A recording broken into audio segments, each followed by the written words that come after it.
Hello everyone, welcome to Adviz Learning. My code is VM and we are again starting with the chapter Heredity and Evolution from Standard 10, our first chapter. So last time we completed this chapter till translocation. So as we all said last time that we had our DNA, okay, from that DNA we'll be making another molecule called RNA. From that RNA we'll be making protein, okay. We also talked about heredity, we also talked about evolution, what it exactly means. Now again we'll be starting with the same chapter. We completed the three processes which we required, that is transcription, translation, translocation. For what these three processes are required to us, this all three processes, ये तीनों के तीनों process आपके body में सिर्फ एक reason के लिए चाहिए. अल्टीमेटली आपको सिर्फ एक चीज बनानी है बॉडी में and that is protein, right. So सबसे पहले आपके बॉडी में मॉलिक्यूल कौन सा आएगा? इट इज योर डीएनए, जो सबसे पहले आपके बॉडी के अंदर आने वाला है, जो आपके न्यूक्लियस के अंदर रहता है. Like last time we drew, we had a cell within the nucleus, we had our double stranded molecule.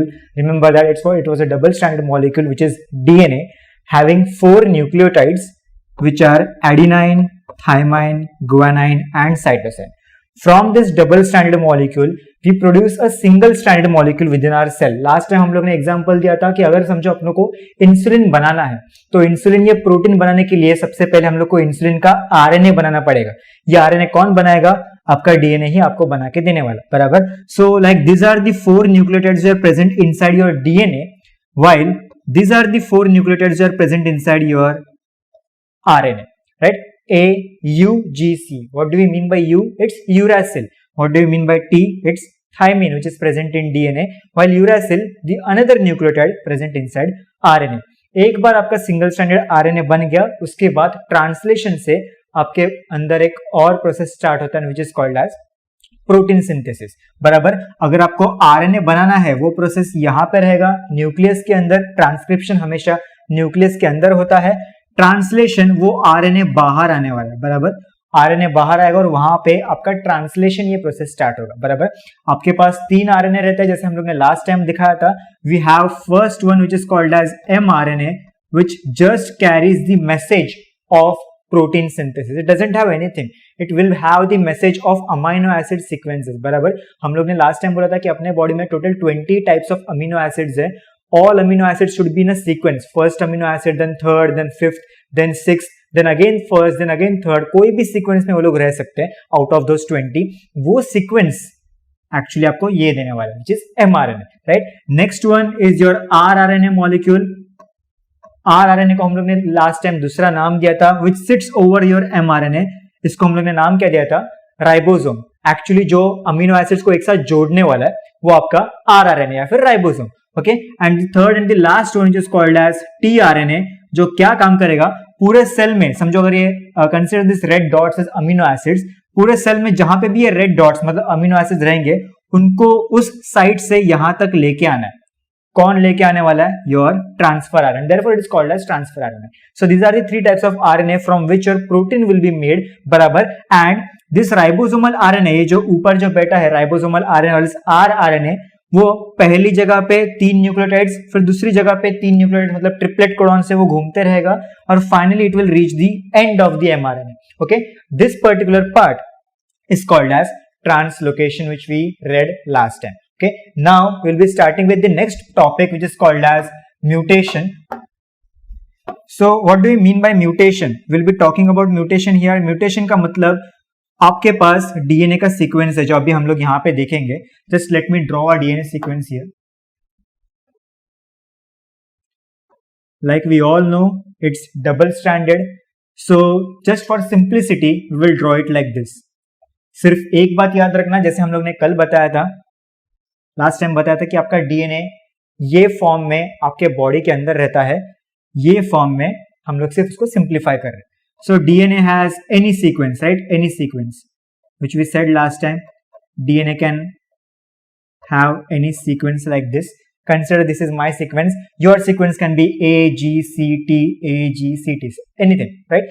No one has the same sequence on the earth, right? So if this is the DNA sequence, and consider if I am under the sun, okay, I am under UV light. UV light आप सब लोग को पता रहेगा, सन के पास infrared light जिसकी वजह से हम लोग को गर्मी फील होती है, विजिबल लाइट जिसकी वजह से हम लोग को आजू बाजू में सब कुछ दिख रहा है, and the third and the most important, the most dangerous one is UV light, is also called as ultraviolet light. Light आपको कभी दिखेगा नहीं, ultraviolet light can not be seen any time, but that light can go inside your skin and it can damage your skin. Like we all know, जब भी हम लोग दोपहर को क्रिकेट खेलने के लिए जाते हैं, फिर कुछ भी करने के लिए जाते हैं, जब भी हम लोग दोपहर को बाहर निकलेंगे, तब ये प्रॉब्लम क्या हो रहा है कि आपकी स्किन ब्लैक कलर की हो जाती है। अभी वो ब्लैक कलर की क्यों हो रही है? क्योंकि आपके इस स्किन के अंदर वो यूवी लाइट कंटिन्यूसली जा रहा है और वो यूवी लाइट आपके सेल्स को डैमेज कर रहा है। Now what do we exactly mean by damaging this cells? If you have a cell here, जिस सेल के अंदर nucleus and you will be having your DNA, right, आपका यूवी लाइट आपके डीएनए को डैमेज करने वाला है, राइट। This will be broken off, this T, G, C और else A, anything will be broken of from here, और वहां पे टी के जगह कोई और आएगा। फॉर एग्जाम्पल टी के जगह पे जी आता है। Okay, any change in such a sequence, बराबर पहले मेरे पास सीक्वेंस क्या था? ए टी जी सी, वो मेरा सीक्वेंस था। अभी सीक्वेंस क्या हुआ है? A G G C. So which means what? There is a change in a sequence now. This change is called as mutation. Okay, any change in the DNA sequence anywhere, we all know our DNA is 2.2 meters long. Anywhere if the sequence changes, that can lead to mutation, and mutation can be of three types. Okay, and what are those three types will be learned here. First thing is mutation will give you nothing. So what do we mean by mutation will give us nothing? If I have such a DNA, if you have another DNA, and we all know your DNA and my DNA will never be same, which means what? मेरे लिए आपका DNA same नहीं है मेरी तरह, तो मतलब आप म्यूटेटेड हो।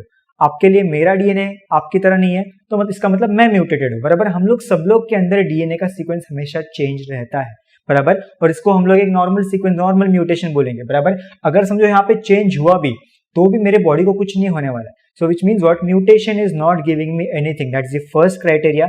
Second thing, mutation may give me a disease, like the disease which we can see here, sickle cell anemia, and India में ये प्रॉब्लम बहुत कॉमन है, सिकल सेल एनीमिया। ओके, ये डिसीज में होता क्या है? तो आपके बॉडी में एक प्रोटीन है जो आपके आरबीसी के अंदर रहता है, और इस प्रोटीन का नाम है, मैं यहाँ पे शॉर्ट फॉर्म में लिखता हूँ, इस प्रोटीन का नाम है हीमोग्लोबिन, राइट। हीमोग्लोबिन नाम का एक प्रोटीन जो आपके आरबीसी के अंदर रहता है, जिसका एक पर्टिकुलर शेप है, राइट। अगर समझो आपका प्रोटीन खराब हो गया, ऐसे म्यूटेशन की वजह से समझो आपका प्रोटीन खराब हो गया, तो प्रोटीन खराब होने के बाद वहां पे ऑक्सीजन आएगा नहीं। आपको सब लोग को पता है कि आपके हीमोग्लोबिन को ही ऑक्सीजन बाइंड होता है। एक बार जब मैंने सांस लेता हूं, मेरे लंग्स में ऑक्सीजन जाएगा, और लंग्स से अभी हीमोग्लोबिन क्या करेगा? पूरे पैर तक, हाथ तक, ब्रेन तक मेरे ऑक्सीजन को पहुंचाने वाला है।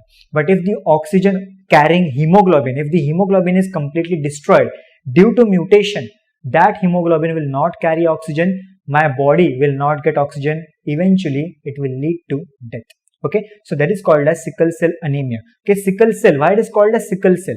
So you can see here this cell here and this normal RBC. Okay, these are the normal RBCs, spherical shape. You can see the shape here. Okay, you know that a moon, sickle moon, which means what? Moon आपको रात में कभी कभी ऐसे भी दिखता है। Okay, full moon and half moon as well as this sickle shaped moon. Okay, same are the cells which you can see here, and therefore it is called as sickle cell anemia. Sickle cell because of this shape. Anemia means what? Lack of oxygen. We all said that hemoglobin will not carry oxygen if it has a mutation. अगर hemoglobin के अंदर mutation है तो वो oxygen नहीं carry करने वाला, और अगर वो ऑक्सीजन नहीं कैरी करेगा तो इसका मतलब क्या? You are having anemia. Okay, disease hereditary है। Hereditary मतलब क्या? If mom and dad have the disease, baby will be confirmed having the disease. Baby को भी disease आने ही वाला है. That is called as sickle cell anemia. Do we have a medicine for this? So we really don't have a medicine for sickle cell anemia. Remember that. What a person should do if he has sickle cell anemia? उस आदमी को continuously blood transfusion करना पड़ता है। हम सब लोग को पता रहेगा ब्लड ट्रांसफ्यूजन क्या रहता है। ओके, अपना ब्लड यहाँ से बाहर निकालेंगे और किसी और इंसान का ब्लड आपके बॉडी के अंदर चढ़ाया जाएगा। Okay, depending on the blood group. If you have a blood group, someone from the blood group A will be giving you blood. Okay, लेकिन ये जिंदगी भर करना पड़ता है। आप एक बार करके कुछ फायदा नहीं होने वाला। You have to do it always. Okay, that is sickle cell anaemia. Now, is it a disease? Yes. Are you facing problems? Again yes. Okay, because oxygen की कमी है आपके बॉडी के अंदर। लेकिन क्या यहाँ पे आपको कुछ फायदा मिल रहा है? तो यस, सिकल सेल एनीमिया के पेशेंट्स को एक फायदा जरूर मिलता है, and that is sickle cell anaemic patients will never get this dangerous disease which is called as malaria. If I am a normal person, if I have normal RBCs like this, I will get malaria because malarial parasite, malaria का parasite है जिसका नाम है plasmodium. Plasmodium can easily enter this normal shaped RBCs. Okay, plasmodium can easily enter that, and therefore plasmodium can grow inside my body. Now consider I am sickle shape. Okay, I have sickle cell anemia. So if I have sickle cell anemia, plasmodium cannot enter these cells. If plasmodium cannot enter RBCs, plasmodium will not grow in my body. If plasmodium is not growing in my body, I will never have malaria. So which means what? Let us understand here, sickle cell anemic patients have a problem due to mutation but also have an advantage. उन लोग के पास एक advantage भी है और एक problem भी है. Problem बड़ा है, advantage भी it's quite big, but still not having this disease would be better as far as facing from this disease. Okay, so sickle cell anemia is such a disease which happens due to mutation. Whether there are also many such diseases, and also we will talk about another dangerous virus here, which is HIV virus. We all know the full form of HIV virus. It is human immunodeficiency virus. Human which means us, immunodeficiency मतलब ये virus आपके body के अंदर आके immunity को deficient करेगा, मतलब immunity को कम करेगा, and it is a virus, therefore it is called as HIV virus. Okay, so this is HIV virus. What it does here? So we have some large cells inside our body, and those large cells are called as WBCs, as we all know. What are WBCs doing? They are also called as soldiers of our body. They will kill everything that comes inside. Okay, so HIV ये virus आपके WBC के अंदर जाने वाला है और आपके WBCs को मारना स्टार्ट करेगा. Always remember, within one drop of your blood, okay, within one drop of your blood, you have around 50,000 to 60,000 RBCs. Okay, that is the number of RBCs. But once you get this disease, the number reduces to 200. मतलब क्या, आपके 50,000 WBCs के सिर्फ 200 WBCs रह गए हैं just because of this virus. Now why I'm talking about this virus? Because ये virus आपके बॉडी के अंदर आएगा तो कैसे आएगा? कि WBC के बाहर हमेशा एक प्रोटीन रहता है, जिस प्रोटीन को HIV वायरस आने के बाद ही वो HIV वायरस अंदर जा सकता है. Okay, you should have this protein. Now throughout the world there's only one person in Germany whose name is Robert. Even you can search about him.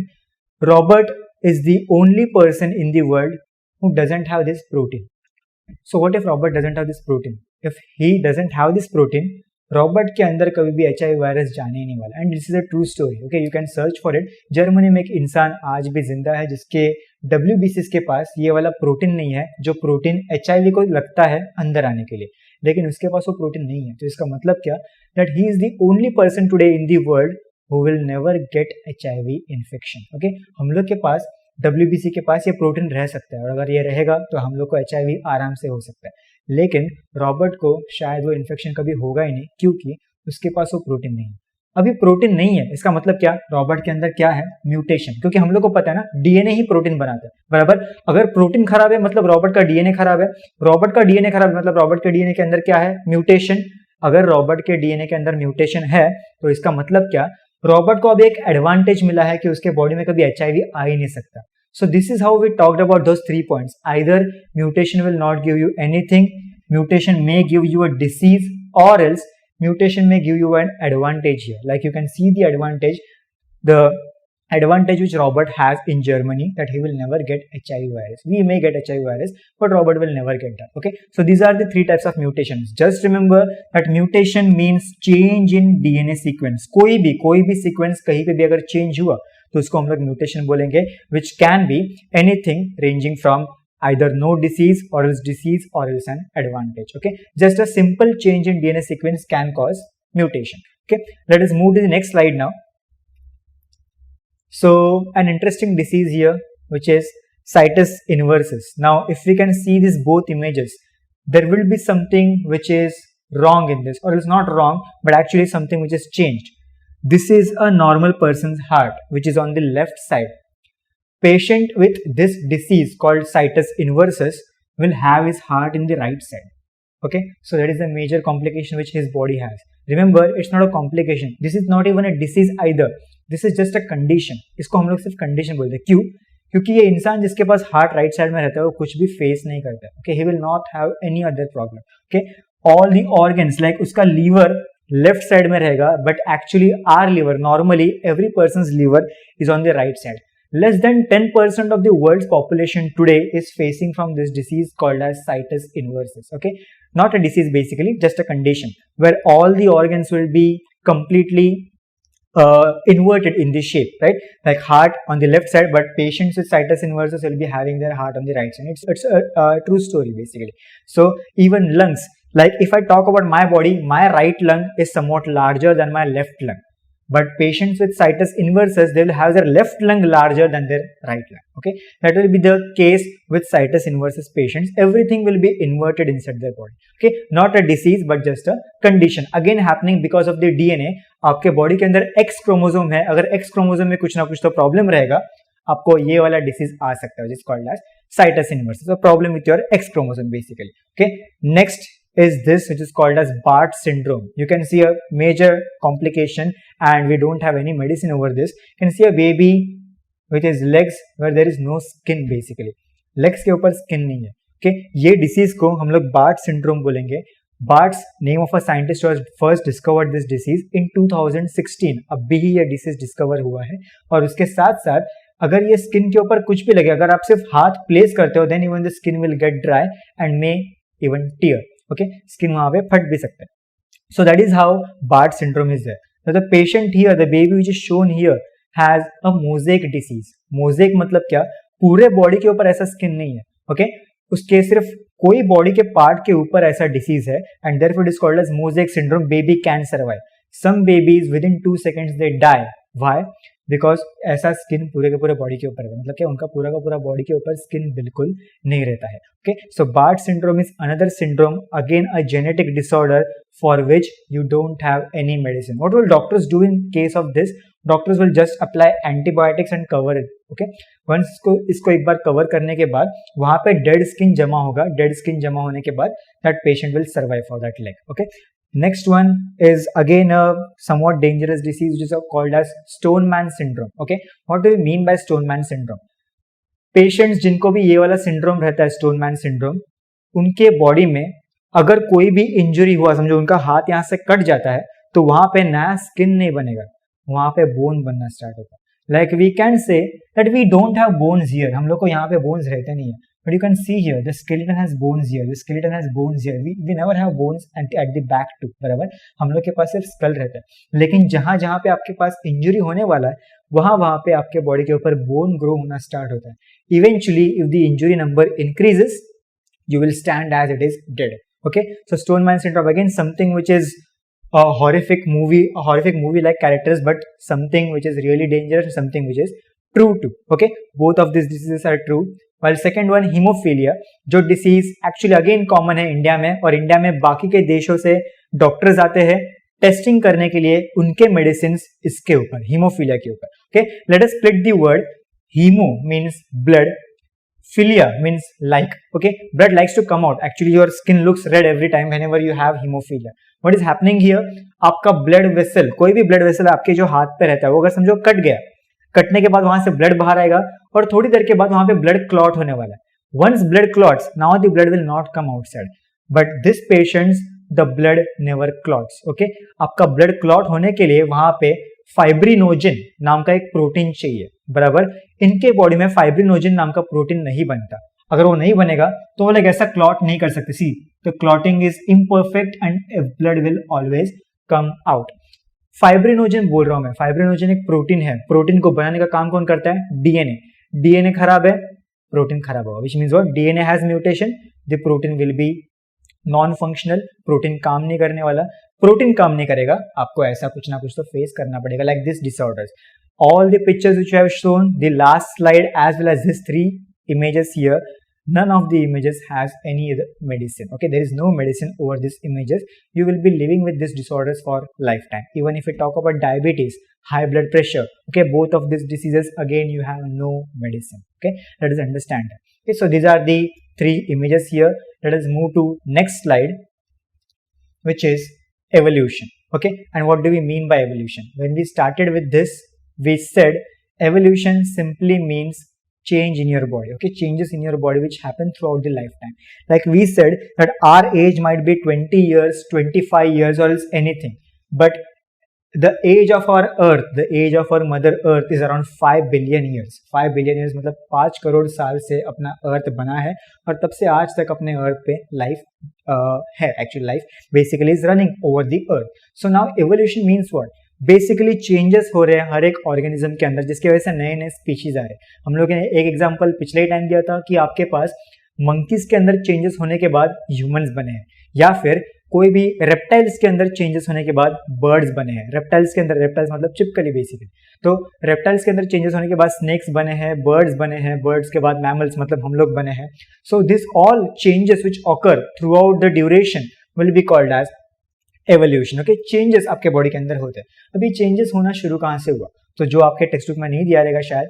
So first thing is we all might be knowing big bang theory. Okay, now what do we know by big bang theory?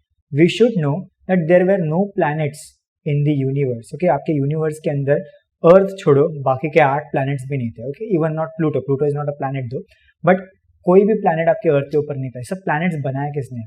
ये सब planets बनाने का काम सन ने किया था. Okay, सन से छोटे छोटे जब पीसेस बाहर आते हैं, sun actually is glowing every time and sun में ब्रेक. सन टूटने के बाद सन में से एक छोटा सा पीस बाहर आया था, जो पीस बहुत गर्म था और उस पीस का नाम था आपका अर्थ. ओके, अर्थ आपका बहुत गर्म था क्योंकि वो सन से टूटा है. सन एक्चुअली गर्म है और वो उस टाइम पे मतलब 5 करोड़ साल पहले सन के बहुत नजदीक भी था. Okay, it was near to this सन.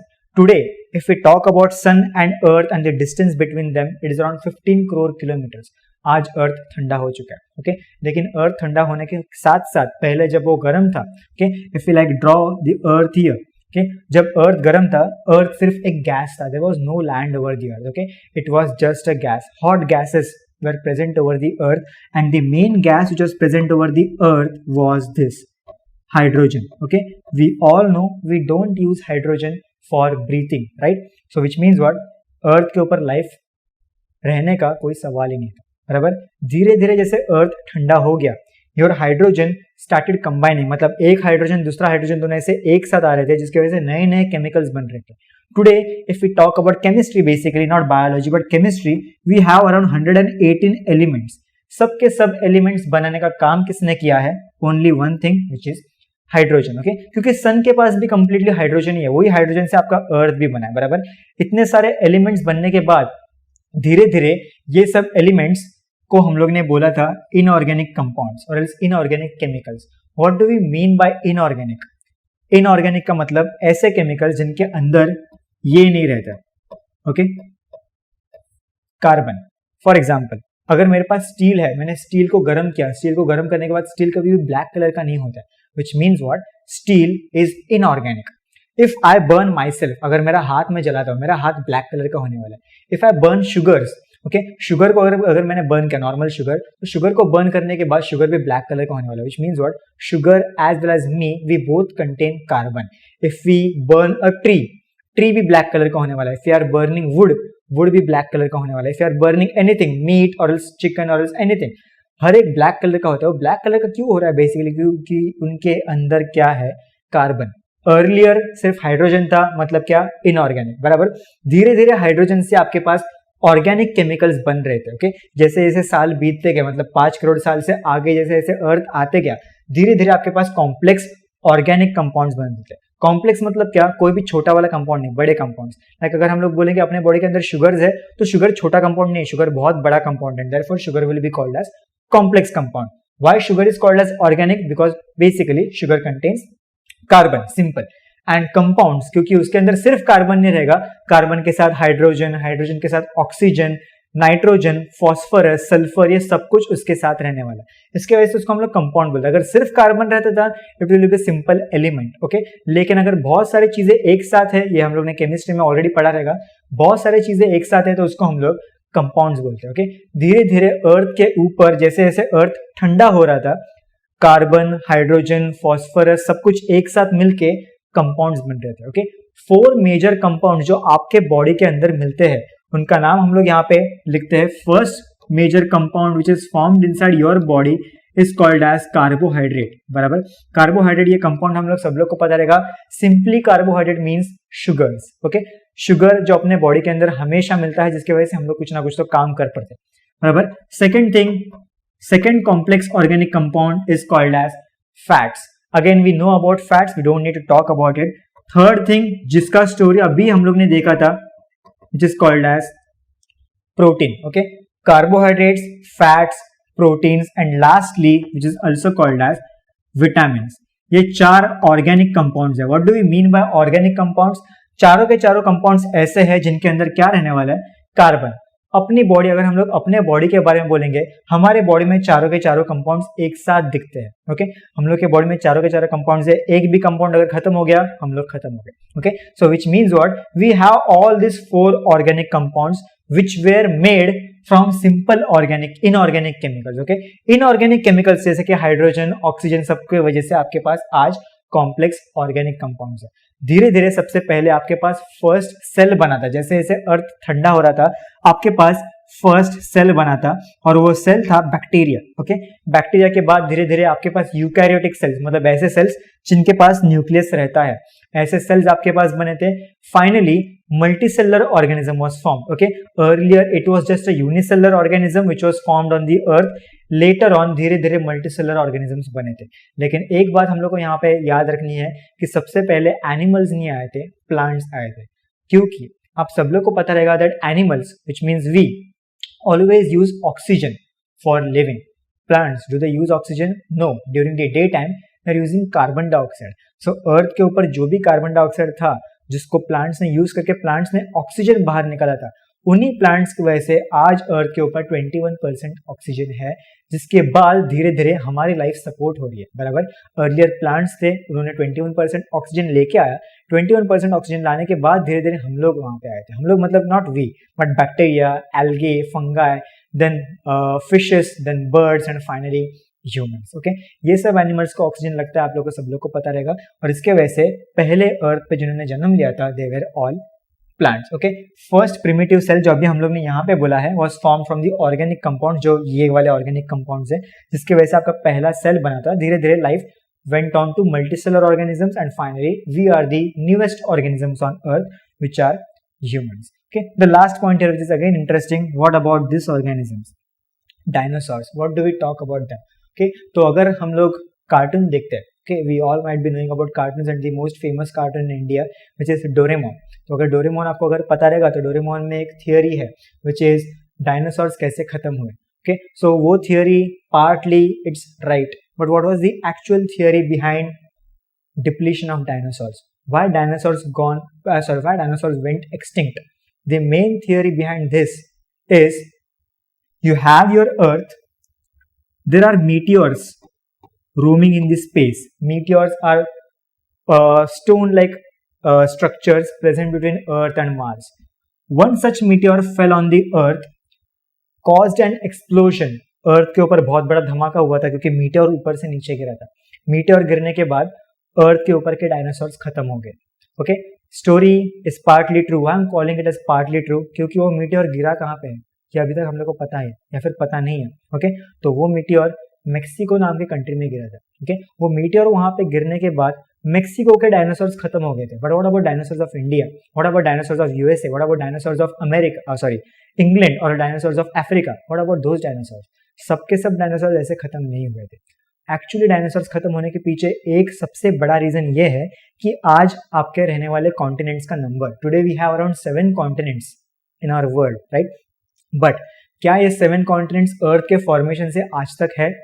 बिल्कुल नहीं. अर्थ के फॉर्मेशन के टाइम पे आपके अर्थ के ऊपर सिर्फ एक ही कॉन्टिनेंट था जिसका नाम था पैंगिया, PANGEA. ओके, वो एक ही कॉन्टिनेंट आपके अर्थ के ऊपर था. But what happened is, you all know about earthquakes. Okay, earthquakes की वजह से जमीन फटने लगती है. जैसे कि हम लोग को पता है recent earthquakes in India too, बराबर, जमीन आपकी फटने लगती है. धीरे धीरे उस एक कॉन्टिनेंट की जमीन फट के आपके पास आज 7 कॉन्टिनेंट्स बने हैं. ऐसे ऐसी जगह थे जहां पे डायनासोर्स रहते थे और वहां पे पानी आ रहा था. क्यों? क्योंकि कॉन्टिनेंट फट रहा है, बराबर. Even if you talk about और मुंबई, कि Mumbai city has 7 continent, actually had 7 islands जो एक साथ आके आज आपका एक मुंबई सिटी बना है. वैसे ही हम लोग के पास सिर्फ एक कॉन्टिनेंट था अर्थ के ऊपर, पैंगिया, जो टूट के आज अपने पास 7 कॉन्टिनेंट्स है. So are we forming the 8th continent? The answer is true. We are forming the 8th continent. Okay, we'll be talking about it later in the subsequent slides. But remember that we are forming 8th continent. Might be after some years we may get that 8th continent in the world. Okay, which is happening in Africa. So आपके continents, आपकी land टूट रही थी. Land टूटने की वजह से land पे जो एनिमल्स थे, मतलब डायनासोर्स, उन लोग को रहने के लिए जगह नहीं थी. Finally they all drowned. They didn't know how to survive inside water. They are dead. Okay, and that's why we cannot see those big dinosaurs today in the world. But do we have other dinosaurs? So yes, if we talk about crocodiles, they are dinosaurs. If we talk about tortoise, they are dinosaurs. If we talk about lizard, जो आपके घर पे wall lizard basically, it's a dinosaur. Okay, all these are again dinosaurs, somewhat smaller in size, knew how to live inside water, and therefore they are surviving even today. But some bigger dinosaurs, they vanished. Why they vanished? Because अर्थ के ऊपर के रहने वाले conditions. पैंगिया से आज 7 continents, बराबर. आपके पास ऐसे बहुत कुछ अर्थ के ऊपर हो चुका है जिसके वजह से बहुत सारे एनिमल्स एक्सटिंक्ट हो चुके हैं. नए नए एनिमल्स वहां पे आ रहे हैं. And remember, who is the newest animal here? We as humans. Okay, so that is about our evolution part, जहाँ पे अर्थ धीरे धीरे कैसे फॉर्म होता है, अर्थ फॉर्म होने के बाद क्या कंडीशंस वहां पे आए थे, ये हम लोग को यहाँ पे ये स्लाइड में बताया गया है. सिर्फ एक बात हम लोग को यहाँ पे याद रखनी है कि आपके पास सबसे पहले कंपाउंड्स कौन से थे? Inorganic, which were later change to organic compounds. Okay, inorganic से ऑर्गेनिक बनने के बाद आपके पास पहला प्रिमिटिव सेल आया था, first cell on the earth. That one cell was unicellular, which means what? Single cell था. That went to multicellular organism. Finally we had other many animals on earth. But ये animals के पहले आपके पास plant का life पहले से ही आ चुका था, जिसके वजह से हमारे अर्थ के ऊपर आज हम लोग को एक गैस मिल रहा है which is vital for us, vital for living, and that gas is oxygen. Okay, so let us move to further slide now. After evolution, huge diversity of animals and plants is present on earth. आपके पास सिर्फ एक प्रकार का mango का plant नहीं है, you have many other plants. You don't have just humans, but you have cats, you have dogs, you have horses, you have mongoose, and you have many other rodents basically, मतलब rats. Okay, बहुत सारे animals एक साथ है, तो diversity है. Diversity मतलब क्या? एक ही प्रकार का एनिमल नहीं है, बहुत range of animals are present, range of plants are present. Okay, life आज हर जगह पे दिखती है आपको. On in air, bacteria air में है. वाटर, वाटर में फिशेस है. लैंड, हम लोग लैंड पे ही है. And finally rocks. Okay, some plants they grow on rocks too, जिसके वजह से रॉक्स टूटते हैं, फाइनली हम लोग को सॉइल मिलता है, बराबर. So land, rocks, water, air, हर जगह पे हम लोग को आज लाइफ दिखता है, क्योंकि आज अर्थ इतना ज्यादा सस्टेनेबल है, आज अर्थ इतना ज्यादा रिलायबल है हर एक ऑर्गेनिज्म के लिए कि वो ऑर्गेनिज्म अर्थ के ऊपर आराम से ग्रो हो सकता है. ओके, एंड थैंक्स टू अगर another thing which is ozone layer present over the अर्थ, जिसने आज काम किया है हम लोग को जिंदा रखने का. Otherwise we didn't have any such scope of living on earth. Okay, ऐसे बहुत सारे थियरीज है, जैसे कि हम लोग ने एक थियरी के बारे में स्टार्टिंग में ही बोला था, big bang theory. But this theory is widely accepted everywhere. Theory of gradual development. Gradual means slow, development means from a single cell we are today a multicellular organisms, right? So that is theory of gradual development. Gradually it happened, it didn't happen within a day, took crores of years to reach there. Okay, and that is what theory of gradual development means. धीरे धीरे आपके अर्थ के ऊपर छोटे छोटे animals से finally humans तक आपके अर्थ के ऊपर हर एक एनिमल आता गया है. और आज भी अर्थ के ऊपर के एनिमल्स में चेंजेस हो रहे हैं, जो हम लोग आगे की चैप्टर्स में भी देखने वाले. Okay, so this was the thing here. Let us move to the next slide. Evidence of evolution. What do you mean by the word evidence? Proof. Okay, आपके पास क्या प्रूफ है कि इवोल्यूशन हुआ है? First proof, which is morphological evidence. What do we mean by morphological? Morphological means body. Okay, अगर आप लोग देखोगे दो ऑर्गेनिजम्स को, first is a dog, second is a fox. Okay, दोनों एनिमल्स में अगर आप लोग देखोगे, दोनों एनिमल्स का बॉडी स्ट्रक्चर कंप्लीटली सेम है. अगर उनका बॉडी स्ट्रक्चर कंप्लीटली सेम है तो इसका मतलब क्या? शायद दोनों का एक कॉमन एंसेस्टर था. ओके, दोनों का एक कॉमन एंसेस्टर था, मतलब एक कॉमन पूर्वज था जिसकी वजह से ये दो एनिमल्स आगे आए हैं. ओके, तो उसको हम लोग मॉर्फोलॉजिकल एविडेंस बोलेंगे. ये एनिमल्स में भी दिखता है, ये प्लांट्स में भी दिखता है, but here we are talking about animals. Both of this animals had a common ancestor earlier, जिसके वजह से आज ये दो एनिमल्स हम लोग को मिले हैं. Okay, that is about morphological evidence, जिसके वजह से we are talking about a common ancestor of both. Let us talk about the second evolution. Morphological evidence खत्म हो गया है. Second evidence which is called as anatomical evidence. If you can see the structure here, before talking about this, let us talk about the structure. You can see one bone, two bones, again one bone, two bones, again one bone, two bone, one bone, and again two bones. Every animal has the first bone, two bones here, and then carpals. These bones are called as carpals. Okay, there are around 26 bones here. ये सब bones last में आते हैं. आप हर एक animal को देख सकते हो. Okay, भले वो human रहने दो या फिर cat का leg रहने दो या फिर whale का fin रहने दो या फिर bat का patagium. Patagium, why it's called as patagium? Because it is not an actual wing. Bat uses it as a hand. Okay, therefore it is called as patagium. Okay, so अगर हम लोग चारों के चारों structures को देखेंगे, हर एक structure में bone का कंप्लीट स्ट्रक्चर सेम है, लेकिन क्या हर एक स्ट्रक्चर सेम चीजों के लिए यूज होता है? डू वी यूज हैंड और hand for walking? No. Do cat use it for eating something? No. Cat use its leg for walking, right? Fin is use for swimming while patagium is use for flying. सब लोग का काम अलग अलग है, लेकिन structure सब लोग का सेम है, and therefore it is called as anatomical evidence. पहले हम लोग ने देखा था मॉर्फोलॉजिकल, बॉडी से सब लोग सिमिलर है. एनाटॉमिकल, स्ट्रक्चरली सब लोग सिमिलर है, भले वो हर एक का फंक्शन अलग अलग है, but structurally everyone is same. Okay, that is called as anatomical evidence, which means what? These four animals, humans, cats, whales and bats, all of them they had a common ancestor. Okay, उस common ancestor की वजह से आज ये चार animals हम लोग को दिख रहे हैं. Okay, that is about anatomical evidence. Let us next move towards vestigial organs. Okay, before showing you the pictures, let me talk about vestigial organs and what are they. Vestigial मतलब वो organs का आपके body में आज कुछ भी काम नहीं है. Okay, all of those organs are basically called as vestigial organs. Degenerated, which means what? वो लोग आज बड़े नहीं हो रहे, वो लोग छोटे ही है. वो organs आज आपके body के अंदर छोटे ही है. और else underdeveloped. Underdeveloped मतलब क्या? वो लोग basically develop होके कोई नया structure नहीं बना रहे. Okay, underdeveloped structures inside human body will be called as vestigial organs. Useless.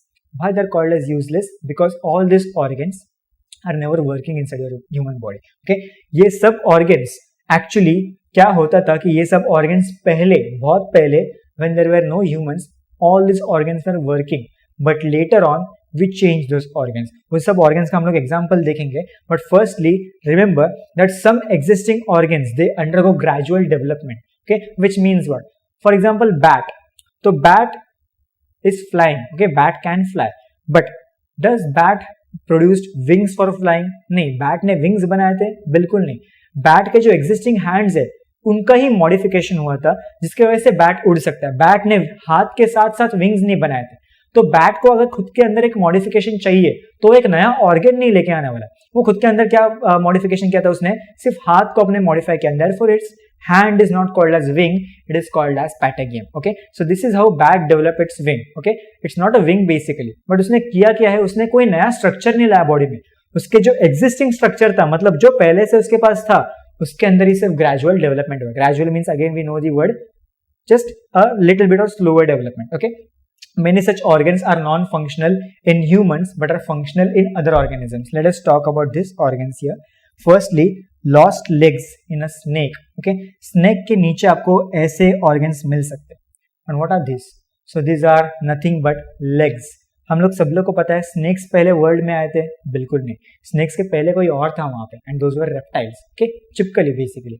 तो उनके पास legs थे, but when the snake was developed, snake lost its legs. But has it completely lost its legs?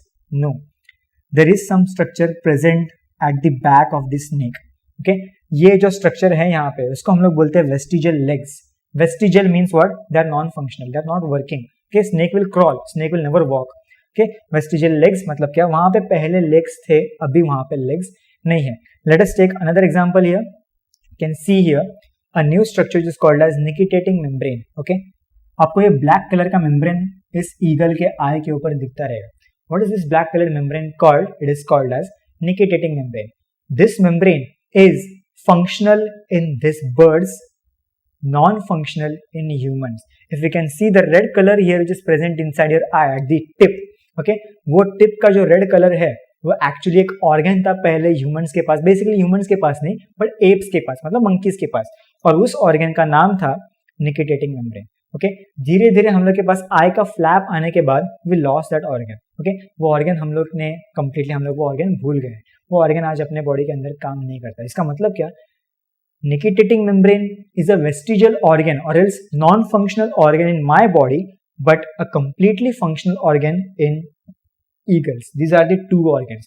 Apart from these organs, we also know about another vestigial organ organs inside human body which are present even today. First is tailbone. Okay, आपके पीठ के पीछे at the back the last vertebrae, आपके पास यहाँ पे vertebral column है, आपकी spine है basically. जो लास्ट का कॉलम है वो लास्ट का कॉलम ऐसे like a tail.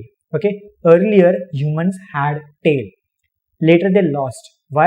Because we learned to walk on two legs. Okay, हम लोग का बैलेंस दो लेग्स पे बराबर रहता था. मंकीज का बैलेंस कभी दो लेग्स के ऊपर बराबर रहता नहीं था, जिसके वजह से मंकीज के पास टेल था. आज हम लोग के पास टेल नहीं है लेकिन टेल बोन है. समझो अगर कोई डॉक्टर ये टेल बोन निकाल के फेंक देता है, हम लोग मरने नहीं वाले. So which means what? Even if vestigial organs are removed from your body, you can still survive. Okay. Second, we have an organ here which is called as appendix. Okay, behind the skin, present along with your large intestine. What was appendix doing earlier? Is appendix functional in other organisms? So yes, in monkeys, in deers, appendix functional है. Appendix करता क्या है? जो भी leafy vegetables है, okay, every leafy vegetable contains one sugar which is called as cellulose. घर पे हम लोग को बहुत बार बोला जाता है कि लीफी वेजिटेबल्स आपको खाना ही चाहिए. क्यों? क्योंकि सेल्यूलोज की वजह से. सेल्यूलोज डाइजेस्ट नहीं होता, लेकिन सेल्यूलोज क्या करेगा? आपके पेट में, आपके इंटेस्टाइन में, लार्ज इंटेस्टाइन में जो भी वेस्ट है, पूरा का पूरा वेस्ट बॉडी में से रिमूव करने में हेल्प करेगा. Okay, cellulose is digested by monkeys as well as by deers, but cellulose is not digested by humans. Why? Because humans have a non-functional appendix. Non-functional मतलब क्या? हमारा अपेंडिक्स बिल्कुल काम नहीं कर रहा है. Why? क्योंकि हम लोग ने बहुत सालों पहले सीख लिया है कि हम लोग फूड को पका के खाते हैं. Okay, we cook the food and then we eat. So therefore, our foods are softer as compared to the foods of those animals. Okay, those animals still require to digest cellulose. We don't require to digest cellulose, and therefore we lost that ability of our appendix to digest the food. Eventually, what happened? आज भी अपने body के अंदर appendix है, काम नहीं कर रहा. Okay, this is the another organ which is appendix, which never works.